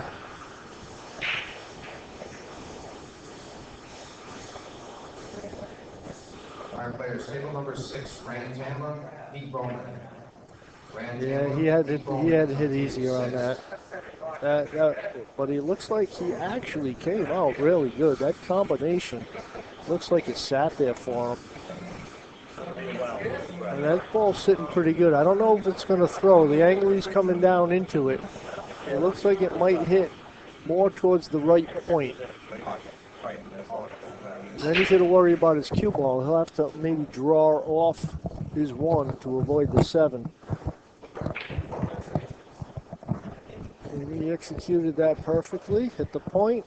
Well, he got a good roll there. You need those little things right there to help you out to win matches. I hope you don't mind. I joined you again, Ray. Yeah, I know. Hey, tournament director, you got things to do. Absolutely. It's amazing that I'm even able to do what I can in this booth while this stuff's going on out there. I know.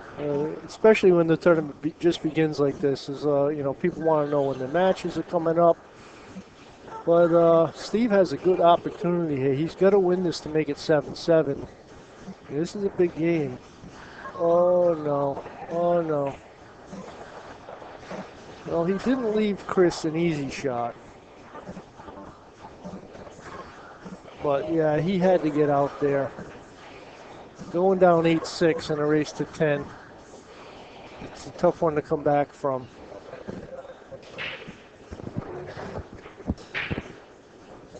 It's tough. He doesn't play a lot of pool, and like I said, try to get into the rhythm of things, but I feel like it's like even close is amazing. Yeah. With the small amount of pool that he plays, right. It's amazing that he's able to compete with someone that's this strong and competes often, and that's just a feat in itself. It's not a big mistake Steve's making. I mean, the balls he's shooting and missing, they're going to the points of the pocket, So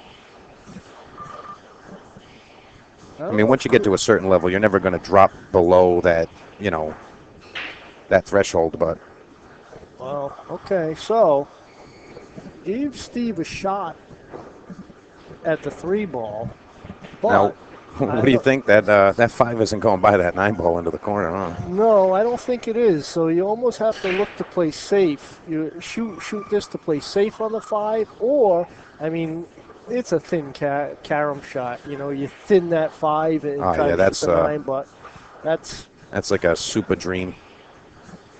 See, What do you now think? He's going to try to roll it and Yeah, kind roll- of stick him roll up behind the to it. 9 somehow? Yeah, that's what I'm thinking. Just if you can, roll up to it, send the 5 ball to the side rail and the cue ball to the bottom rail. Kind of looking at it. Oh, wow, that Or he ball just went performed a magic trick. in. I didn't know that ball went in. I couldn't tell. Ray, you know what I like to say there, right? Pow, right in the kisser. Pow, right in the kisser. Pow, right in the kisser. Yeah, wow. Perfect. Very nice. You could have got a little bit better on this ball, but all right. Just going to try to focus, bear down. He's going to stroke this one in. The cue ball's going to go 3 rails around. This is a power right in the kisser shot right here. Yep.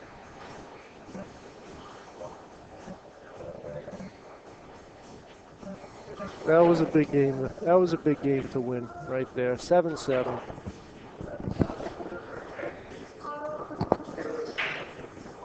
All right, players. Table number 10, Cliff Medeiros, Norm Pinsent. Okay.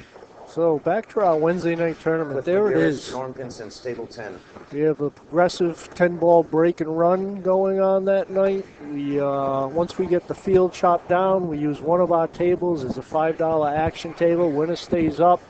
We have a little dry erase board, so you put your name up, and that table goes all night long. It does. Yeah, that really never stops. I mean, and it's great because you get everyone, all those skill levels on that table, and they're actually competing. Like it's not a cut and dry thing. I mean, Nelson goes over there and he'll get drilled by a C player, and he's like, "What the heck just happened to me?"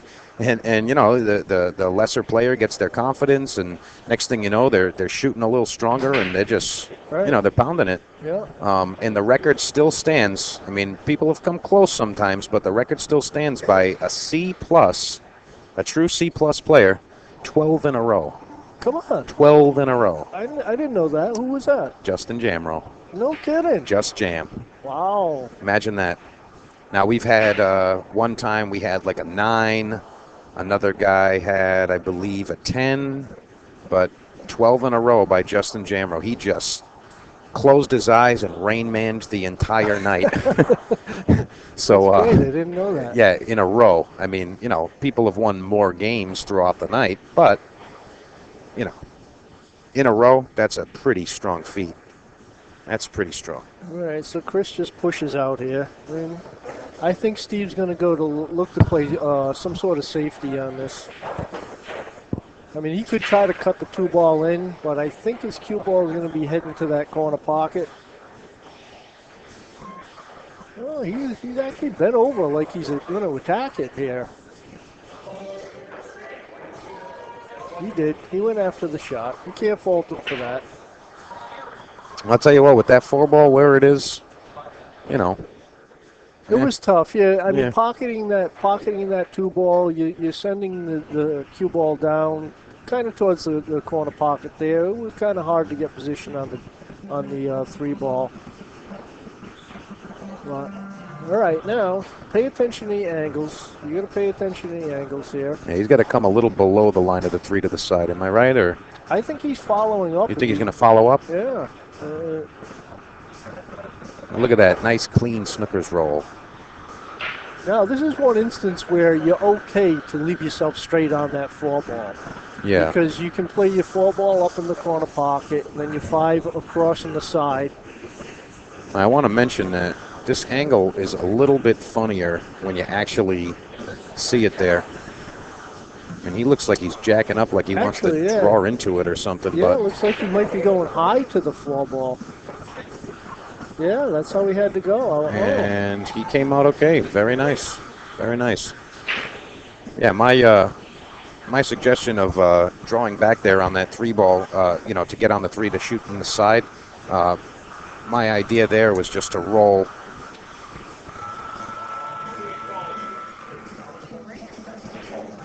Well, either way, you're still wanting to get the angle to where you're getting cue ball to the that side rail. I think Chris is actually asking Steve if he wants someone to watch to see if he hits the 8 ball with his cue. Oh yeah, possibility. So Chris actually asked if you wanted someone to watch it. So that's pretty good. That's pretty good. All right. I like that. This is pretty much just pocket the ball and little high cue ball. Let just come off the rail, play in the 5 up top. Yep, top left corner pocket. I got to say real quick, table number 7, we got Rourke Dixon and Dennis Levesque, 7-7 in a race to 8, and they are just bearing down there. That's a pretty nice match there. Uh-oh. Chris not getting comfy on that 5 ball. Not getting comfortable. It's going to give Steve another opportunity here. Yeah, looks like he's going to cut it in and come across to in this table. Same pocket, or? Yeah, both balls probably going in the same pocket, but he's got to make sure he's got an angle so he gets to the 7. And that's actually perfect, I think. Yeah, he looks okay there. I think this is a draw right to the top right corner pocket here. So you're going to see him draw under the side pocket? Right about a diamond underneath? Looking at that overview, A little straighter than you thought? Yeah. He needs to get down the table. Yeah. Let's see what he remembers about kick safes. I tell you, he's just stepping to the table. He's got a pace. That was actually a good stroke right there. Yeah, good speed. That was very nice. I like that. You separate the balls like that. Now, if I was Chris, I'd look to maybe get my cue ball behind that 8, sending the 7 to the right now bottom side rail. Cue ball to the top. I don't know if he's got coverage on that one. Steve can get a piece of that ball. Either cut the 7 in the side or play a safety and set it down table. Now, in my opinion, I see a kick to a 1 rail, put the 7 ball underneath the 9 ball there. You try to get a chunk of it, hit the 7 ball into the rail, maybe about a dime. It was a little high, but that might work out well for him there. Yeah. That's okay. A little fortunate roll on that one. Judging by the way he hit that, I think that his intention was that line there, but I think he just wanted a little bit more speed out of it. Well, I think he was trying to zigzag it 2 rails down to the bottom. He zigzagged it 2 rails side, and then to the bottom. Well, Chris may try to thin it and just slide the 7 behind the 9, bringing the cue ball back up table. That's one option. Second option is to play the 7 to the left side rail and your cue ball to the right side rail, or just bank the 7 in.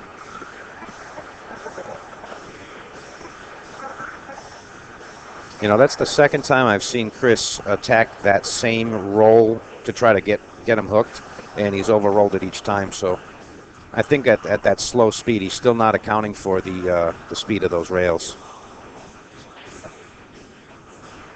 Okay, stay under the side pocket here, Steve. Oh no. Wow, that was a big game right there. Let that one slip away. Well, Chris wants to stay his cue ball. If he gets his cue ball like dead middle table here after pocketing the 7, he should be good.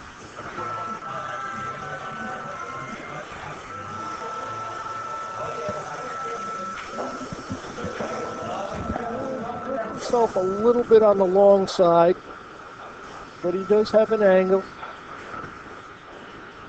don't know if he can straight draw it back or go off the side rail back.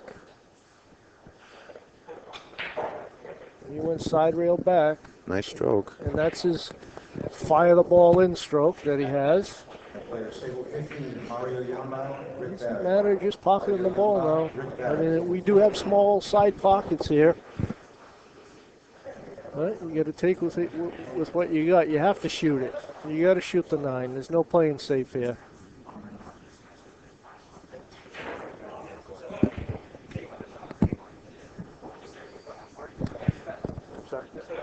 There it is. He put it in. Oh, no. 8-7, Chris.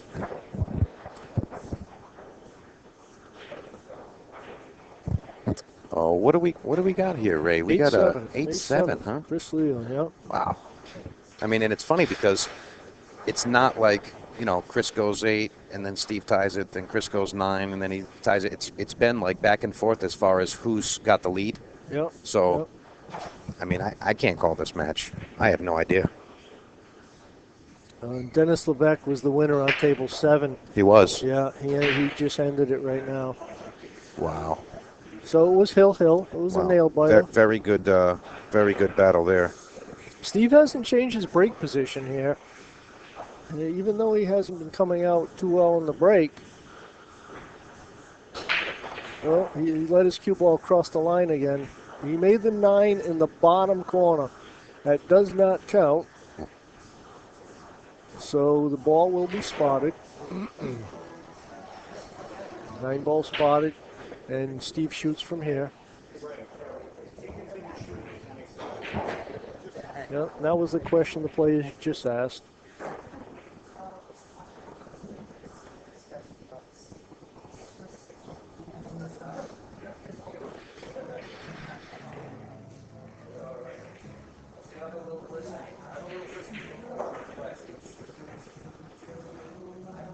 A little closer to 2 ball. A little closer to 2. Looks like he's going to be playing it in the bottom left corner pocket. It's kind of like, well, he's going to let his cue ball go to the side rail.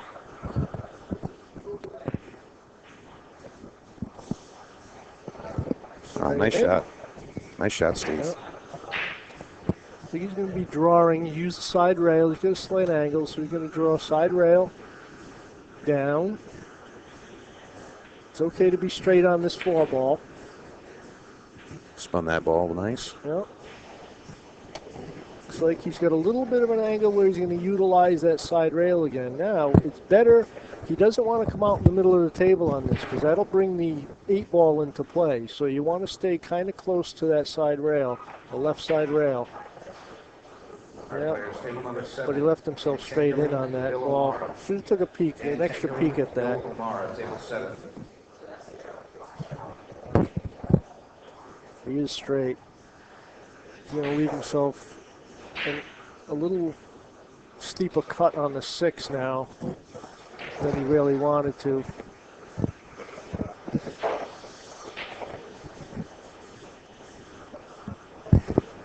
Okay, he may have to draw past the side pocket and then out. Make sure he doesn't get himself behind the 9 ball.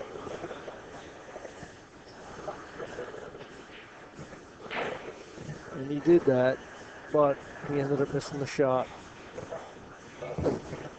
And that all happened just because leaving himself too straight on that 5 ball. Gordon Dixon, Yanni, table 13.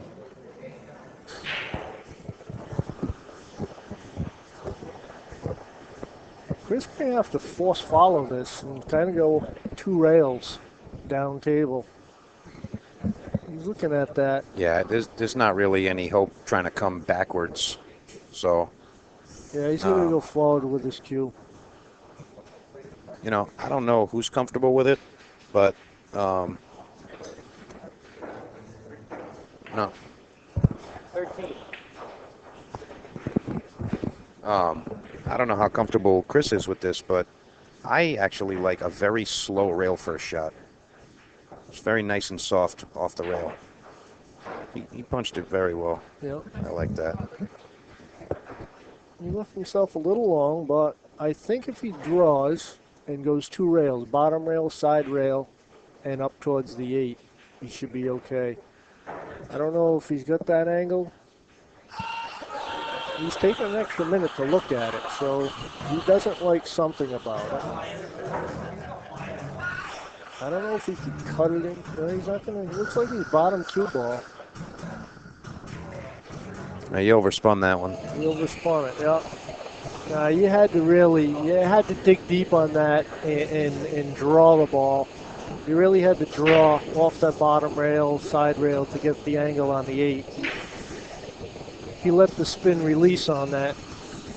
That's what caused his cue ball to go higher. Well executed. Little inside there. Yeah. It's close to the 8 ball, which makes it easy to manipulate, but Yeah, he may have to kind of punch this ball and cross to the other side of the table.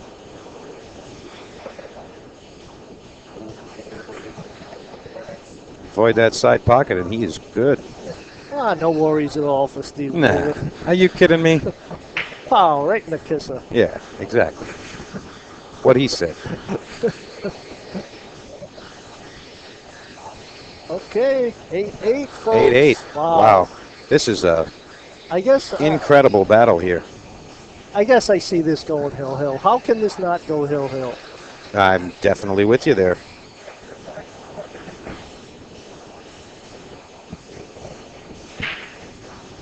Oh, Kevin Baccio walking over. A.K.A. Trainwreck, A.K.A. The Lock. Yeah.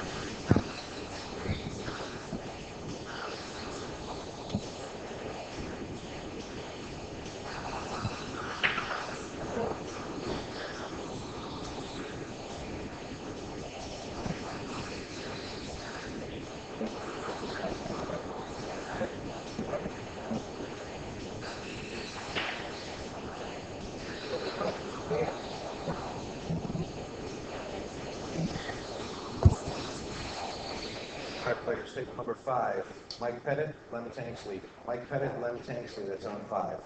Just so you know, fans. Okay, so looks like Chris is changing sides in his break.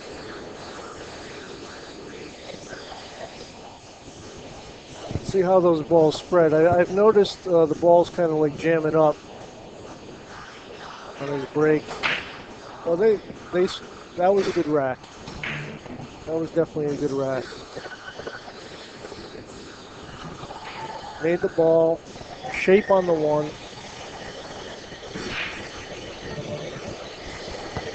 The best thing to do here is to come across the table, get shape for the 2, shoot this 2 straight down this bottom left-hand corner pocket.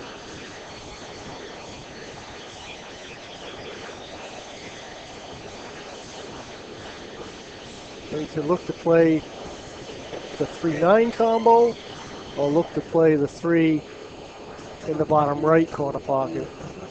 You know what I think? I think he's going to determine that when he's sitting on the 2 ball. Yes, yeah. He's going to say, hey, it's either this or that, and this is my higher percentage here. Yeah, you just want to make sure you get straight on the 2, and then you work that out from there, because just a slight difference in angle will change your decision. Yeah, I think he's going to go with the combination here. Yep, it looks like the way he sat there, he's got to go with the combination 3-9.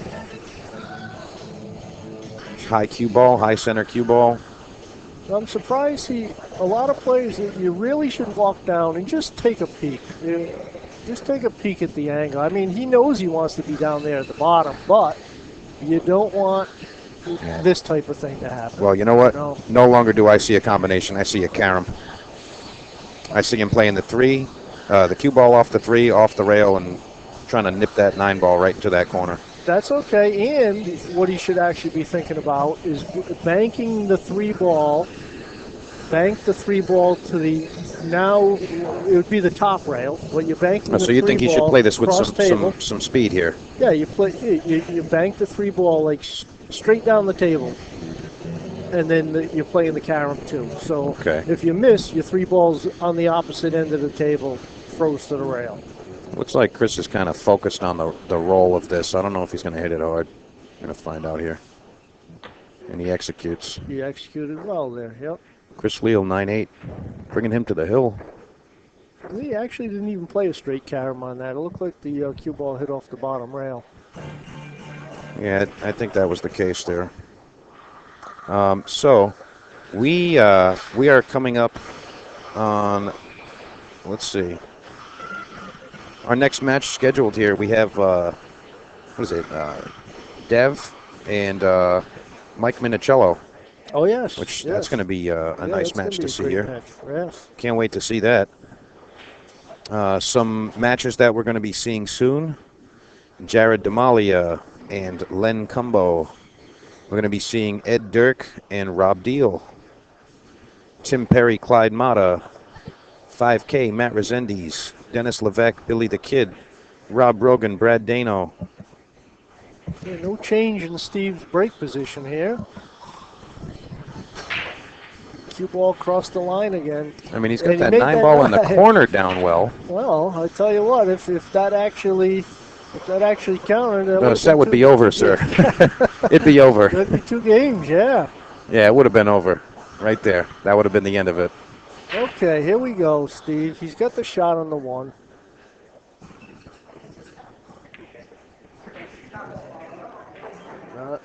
The unfortunate thing is that 8 ball's sitting in line to where he'd want his shape on the 2. So he's got to play around that a little bit. That was a good shot. Nice. Yep. Very nice. Yep. Negotiated position on that very well. Well, we're going to be executing a little draw shot, utilizing our side rail. And being straight on the 2, on the 3 isn't that bad. Oh, I think we're losing focus here a little bit. Just a little bit. I'm sure he'll regain. With the match going this close here, and I hate to say it, but with some of the things that Steve's done there, like just, unforced errors, just those, oh man, what did I do? Chris is bearing down, and Steve's got him, within a game. Yeah. Oh, yeah. That's got to say something here.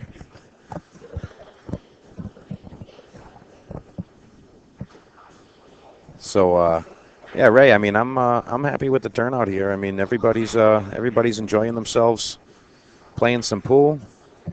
Unfortunately, we had a few folks that just didn't show up to the main event, which baffles me. They know when it is, and they earned their spot, and they didn't show up. And well, sometimes things come up, Maybe, I maybe understand family those matters, or you wake up and you just can't move. You're sick or something. Yeah, I totally that understand too. that.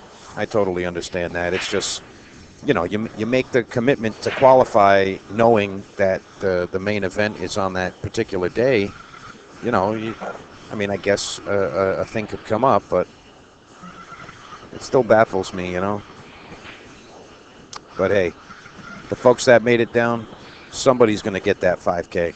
Okay, now what do? You can play the 6 ball all the way back up table and leave yourself straight, or you try to come around. Yeah, he's going to go zigzag around the 9 ball here. A little fling. Okay, looks like we're drawing. You never know what he's going to do with that thin, high deflection shaft of his.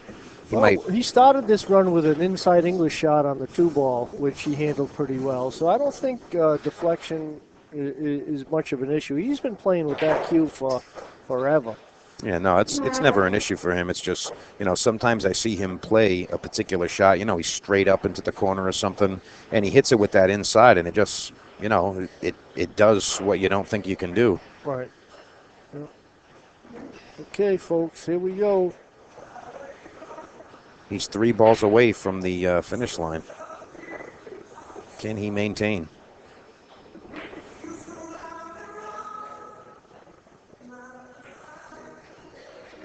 Looks like both balls are going to be shot in the same pocket here. This is just the draw, having the cue ball fade to the right.